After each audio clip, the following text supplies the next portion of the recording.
Hi guys, my name's Kristen and welcome back to my channel. Today I'm going to be doing a review for the book Namesake by Adrienne Young. This is the second book in the Fable duology, and the first book is called Fable. I did film a vlog with all of my reactions when I was reading that, so that will follow up. It does have spoilers, so if you haven't read the book yet, don't continue on to the vlog, but my review now is going to be spoiler free. I've also done a review for the first book, Fable. You can check that out. I'll link it above. Namesake was one of my most anticipated books for 2021, and I have to say I have sort of mixed feelings about it. There are some things that I really enjoyed about the book, and there are some other things that bothered me. So first off, the overall feeling of this book, it does pick up right after the first book ends. The first book ends on a very big cliffhanger, and this one picks up pretty much right after. It is a lot more political than the first book was. The first book had more sort of like self-discovery and journey or quest vibes, whereas this one was a little bit more intrigue and scheming, and I would say a lot less atmospheric and environmental than the first book was. Although there are still some sailing scenes, there are still some like diving for gemstone scenes, they aren't described in quite the same way. Well, the first book really focused on Fable figuring out her place in the world, where she wanted to be, what family meant to her on this sort of quest to find her father. This book had a very different feel and journey with Fable's development. She is a little bit passive in the first half of the book, but I would say overall the arc of her character in this one is much more deciding what she wants to do, taking charge, and figuring out sort of like right and wrong and how she wants to act in this world that is pretty morally gray.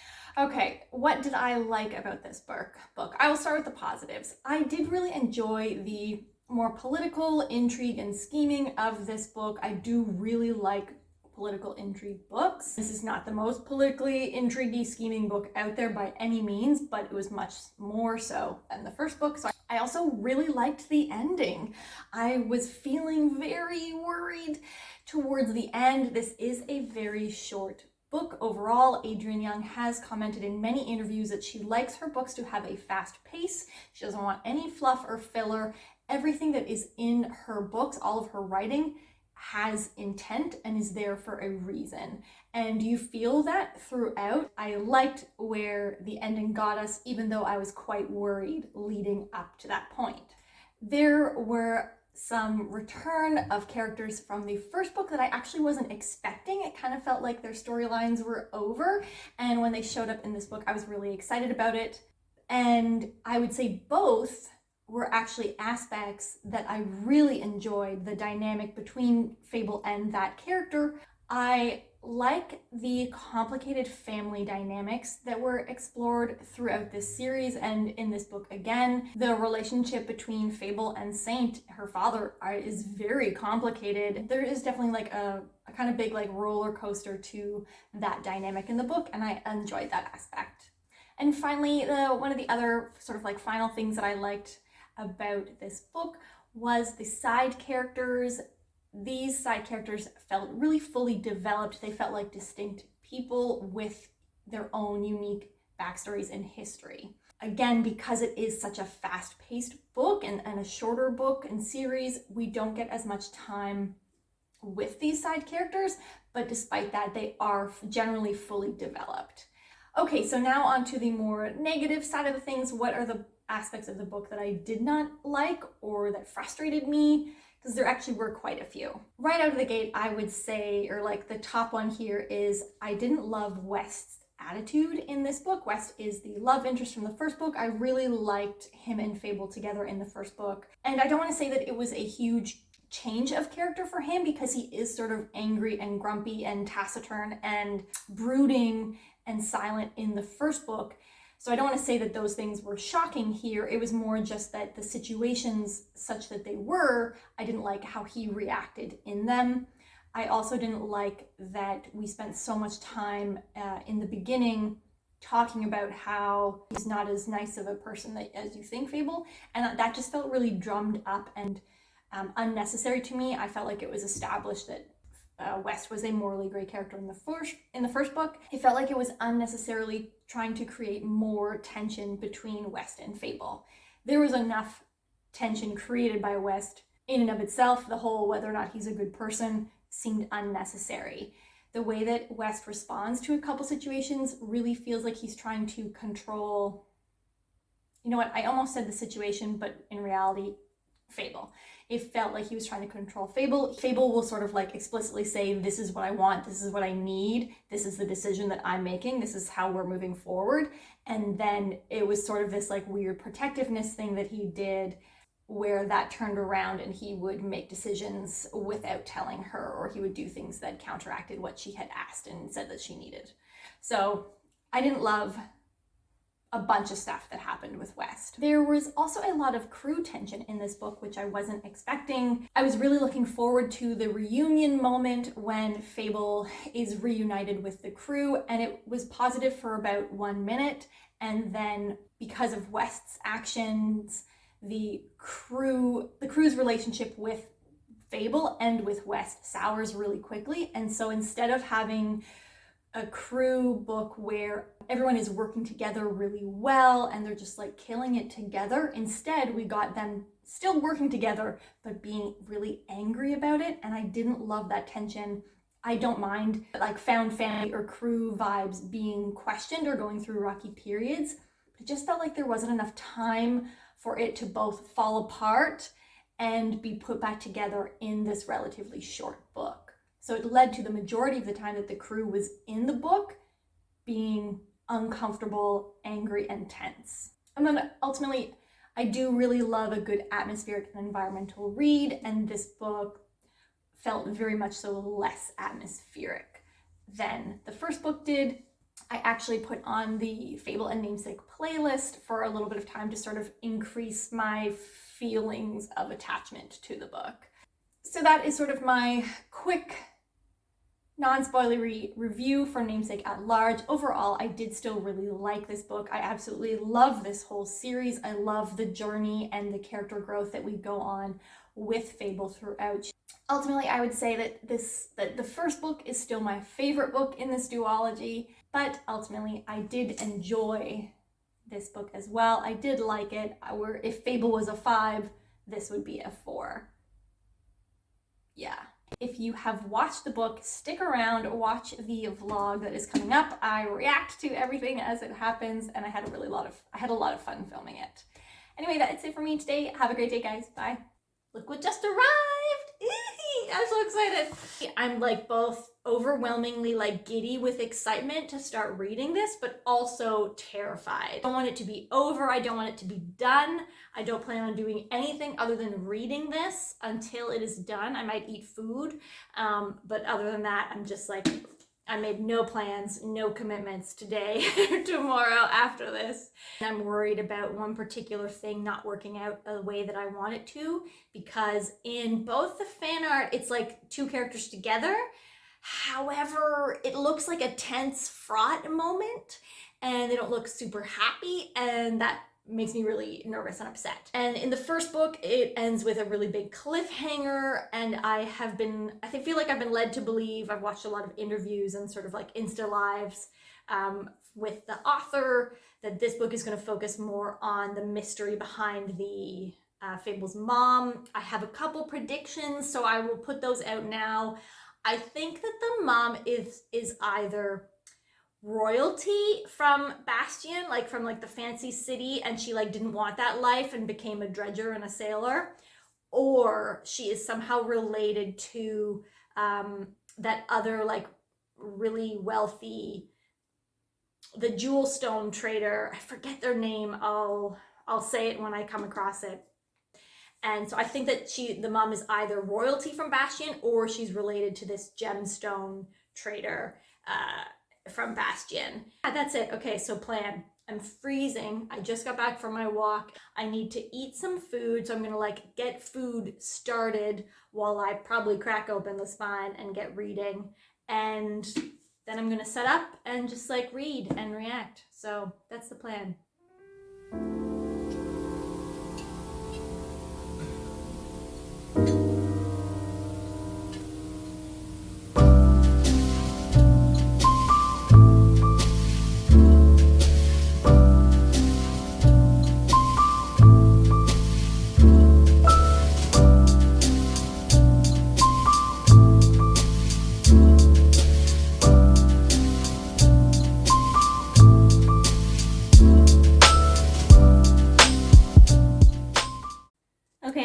Okay, so they are headed to Bastion after like doing this huge dredging job, and they're Fable's over listening to a conversation. It's sort of implied that Zola is using this all that like huge load of gemstones to trade back to pay back a debt that he has had to Holland, which is the name of that Bastion trader that I couldn't remember earlier. And Fable's saying like, they're still like, why is he paying back the debt now? He hasn't been able to sail in the unnamed sea for years because he owed this debt to Holland. So why is it worth it suddenly to do it now? And I'm just gonna put it out there now is that he now has Fable like kidnapped. And so either Holland wants Fable because she is her long lost granddaughter, a la the whole Isolde is Holland's daughter theory that I had, or Isolde screwed over Holland in a big way when she left Bastion, and Fable is some sort of like payback system. So we shall see. Okay, I feel like they keep trying to make the point that like there's more to West that Fable knows, and like this is like Saint says it in the conversation that they have at the very end of the last book, like, oh, you don't, I don't know, I don't remember what he says, but like, you don't know him. And Saint said something at the beginning of this book about like, oh, the amount of blood that West has spilled could paint the marigold red. Like, so now Fable's thinking about it like, you know, she can't help but wonder, like, what is it? And I know, like, I've seen a lot of interviews with the author and like Insta Lives where she talks about the fact that like that West isn't a good guy. And I feel like they're just really trying to make the point like he's gray, like he's done some stuff, he's admitted to Fable how many people he's killed. He didn't lie in that moment, right? I don't remember the number. I think it was like 16 or 23 people or something like that. Like he hasn't lied to Fable as far as we know, and I don't think he has. And I can't tell if this is just like we're really trying to hit home that this is a gray, like grimy world, and West is not some cinnamon roll perfect guy who's misunderstood, like that he does bad things. But part of me is okay with that because of this world. So I don't know, but then part of me is worried, like, is something bad gonna happen between Fable and West? And he's not who she thinks he is? I don't want that. That's not the story I signed up for. I called it so bad. And now we know why Isolde left Bastion. Okay, I thought I'd pop up and do an update. I'm just under halfway. I will most likely finish the book tonight, although I'm actively trying to read slowly to like really enjoy everything and not rush through this experience. I'm trying to extend the experience as long as possible. I feel like everything that I thought was going to happen has sort of happened at this point, and so now I'm really curious where the rest of the story is going. So we shall see. Still in Bastion, West is here, and Zola is no longer. Holland is Fable's grandmother, so called that. Yeah, we'll see what happens next.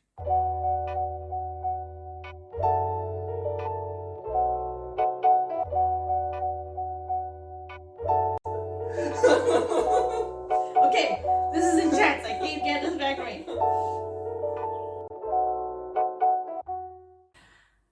Okay, so I think that I know why Isolde left home. It sounds like Holland is a very successful, very rich, controlling person, and would have been that as a mother. But also there is, of course, like, I knew that the gemstone, like the gem sage thing, was going to be more of a story in this one, and I think I know where we're going with this. I feel like Holland is about to use Fable in a non-grandmotherly way in order to like find this like mysterious gemstone thing. So we'll see. I have put on the Fable and Namesake playlist to increase the vibes. But Dave is listening to a podcast, so I'm using headphones. Also, because it is Friday in Denmark, I have candy, which Dave lovingly and wonderfully got me at the grocery store when he went. It's a very Danish thing. They call it Friday slik, which is the Danish word for candy. They just like all have candy on Fridays. It's a tradition. There is a candy store down the street from us, like a full store of like bulk candy, kind of like the Bulk Barn if you're Canadian, but without all of the other bulk goods, like exclusively candy. And because they have a limit on how many people can go in the store at any one time, there is literally a lineup down the street on Fridays. It's crazy. Anyway, so I have my tea, my Friday slik. I'm just under halfway through the book still, and I feel like I have an idea of where we're going with the next part in the book.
Okay, so it is about 11 o'clock at night.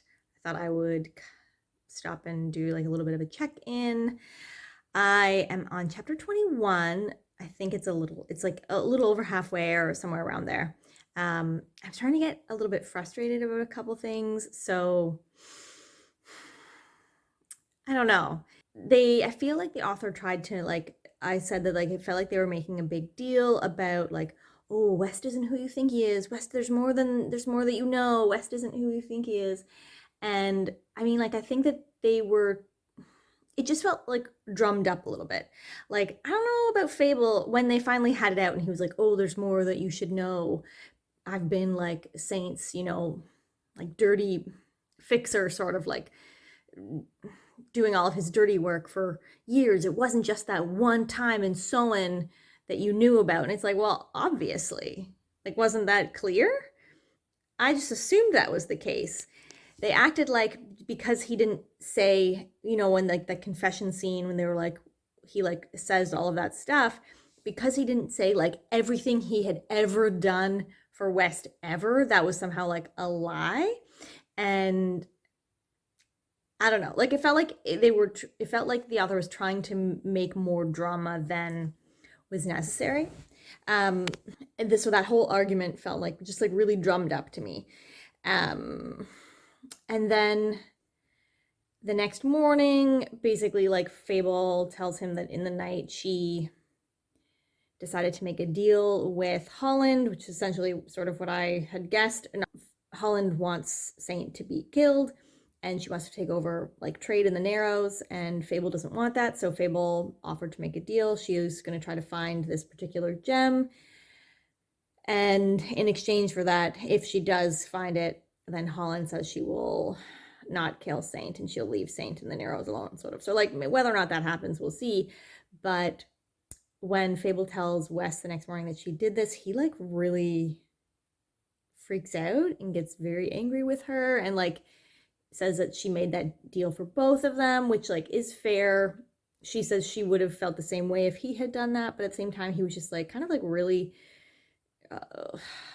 really angry with her. And I didn't like the way that he handled it when the night before they had made such a big deal over him coming clean with all of his secrets about like he has no regrets basically for having done this, like been done all of Saint's dirty work for the last however long. But like, it's not okay that that Fable like wants her father not to be killed. The other thing that's bothering me is that I don't want to say like this is uncharacteristic of West, because again, like I just thought it was common knowledge that like he was clearly doing all of Saint's dirty work. I thought that had been established. So that was not a surprise to me. I'm not upset about it. Like, I think it's been clear from the start that this is like a morally gray world, and I'm okay with that. But in the last book, West was almost the one who was defending Saint in a few situations. Like, yeah, he didn't trust him and he knew that he'd betray him, or like all of that stuff. But he was like, he said a lot of things like about that he respected what Saint was doing for the Narrows and trying to make like trade in the Narrows separate from the Unnamed Sea and like the bigger companies there. And anyway, like that seemed important to him.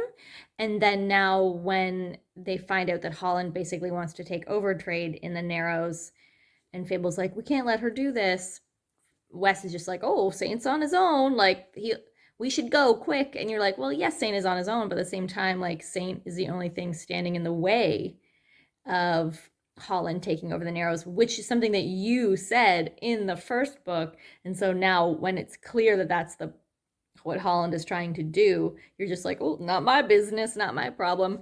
So that doesn't check out. I feel like it's just like, I feel like we're just like trying to forget that that was a thing last time, and this is being used to like create tension and conflict between Fable and West unnecessarily. So that's bothering me a little bit.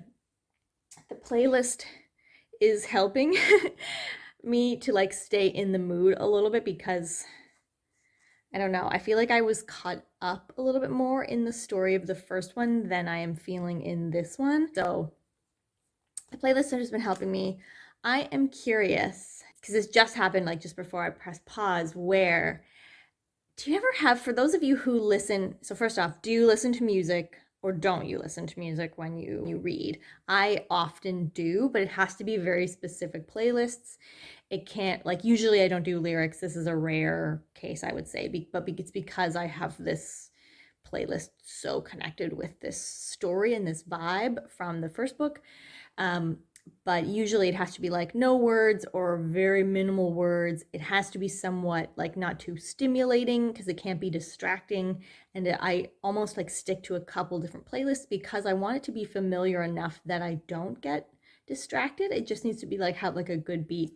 Lately it's been a lot of lo-fi, or like I have like a peaceful piano one that's not too like stimulating of piano, and I listen to that when it gets later into the evenings. But every now and then, and this happened a little bit with Mistborn. Maybe I'll talk about that when I read Hero of Ages. There's a Mistborn playlist that I like as well. But every now and then, this sometimes happens in yoga classes too, where like everything just seems to line up, and the music, the vibe of the song, or the music that is playing just suddenly seems to sync up so perfectly that the scene you are reading, this happens in yoga sometimes, where like the song that comes on is just perfect for where you are in that moment in that class. And I love those moments. I always just feel like things are like coming into flow or connecting. And when I'm reading and that happens, I mean, like very different experience from yoga, but when I'm reading, it just like makes the intensity of that book or like that scene in the book so much more like overwhelming or experiential. Like suddenly it's like a moment where like otherwise this scene is just, I mean, it is exciting. They're like finally going back to the Marigold, so like we're finally going to see, other than West, like the rest of the crew, and Fable's going to be reunited with all of them, so I'm really excited. But then it's just like this like more positive intense scene that I feel like I had connected a lot with like sailing scenes from the first book. So I'm really excited. It just like clicked, and now I am really excited for Fable to like see everyone else. So that's where I'm at. Some pros, some cons. We'll see how things go forward. I still will probably stay up and finish the book. Like I'll update you later tonight. The lights will probably all be off. Dave will probably be sleeping. But I think that unless I get like really tired, I feel like I'm just gonna power through and finish this tonight. Things are going really horribly, and there are only 50 pages left. So that's where I'm at right now. I don't feel great. Okay, it is really late, and by late, I of course mean early in the morning. I just finished. I have conflicting feelings. I feel like she spun it around for me enough at the end that I like finished the last, maybe not 50 pages, but like the last 30 pages at least with like a smile on my face. I don't know. First impressions were like off the top of my head. I feel like she somehow made Saint the hero. Which part of me feels like that's not fair to like Fable and West and the crew. But at the same time, is it more realistic and refreshing to have the 18-year-olds in a YA fantasy like make a lot of mistakes and sort of be scrambling around? And even though they put a lot of plans in motion, it feels like Saint was like, had this like brava, dramatic moment where everything seemed to come around. It also very much so feels like I thought that this story was going to be more about Fable's mom, and while that is the case, it really still feels like this is a story about Fable and her relationship with her dad. I feel like there's still some question marks with actually no, maybe by the end everything got cleared up with the mom, but like in terms of the mystery of who she was and what she was and all of that, I don't know. It's too late. I'm gonna go to bed. I'm gonna sleep on it. I'm gonna compose some thoughts and put things together. Part of me wants to reread it tomorrow. I don't have any plans, but another part of me is like, no, wait, think about this some more.